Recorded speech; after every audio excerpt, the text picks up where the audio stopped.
La Genèse, chapitre 7.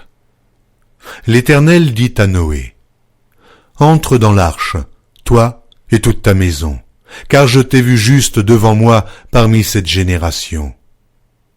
Tu prendras auprès de toi 7 couples de tous les animaux purs, le mâle et sa femelle, une paire des animaux qui ne sont pas purs, le mâle et sa femelle, 7 couples aussi des oiseaux du ciel, mâle et femelle, afin de conserver leur race en vie sur la face de toute la terre.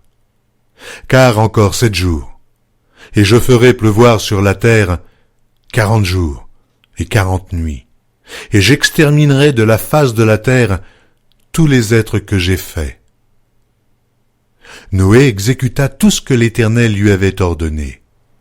Noé avait 600 ans lorsque le déluge d'eau fut sur la terre.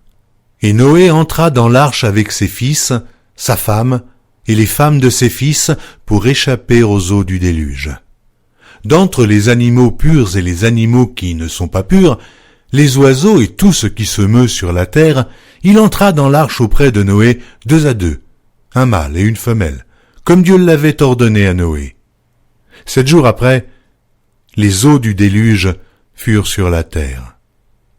L'an 600 de la vie de Noé, le second mois, le 17e jour du mois, en ce jour-là, toutes les sources du grand abîme jaillirent, et les écluses des cieux s'ouvrirent. La pluie tomba sur la terre 40 jours et 40 nuits. Ce même jour entrèrent dans l'arche Noé, Sem, Cham et Japheth, fils de Noé, la femme de Noé et les 3 femmes de ses fils avec eux.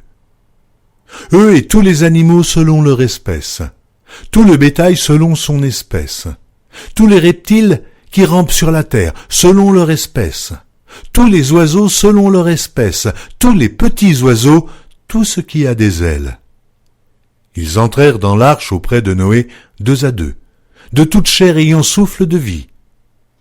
Il en entra mâle et femelle de toute chair, comme Dieu l'avait ordonné à Noé, puis l'Éternel ferma la porte sur lui.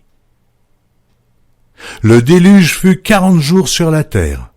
Les eaux crurent et soulevèrent l'arche, et elle s'éleva au-dessus de la terre. Les eaux grossirent et s'accrurent beaucoup sur la terre, et l'arche flotta sur la surface des eaux. Les eaux grossirent de plus en plus, et toutes les hautes montagnes qui sont sous le ciel entier furent couvertes.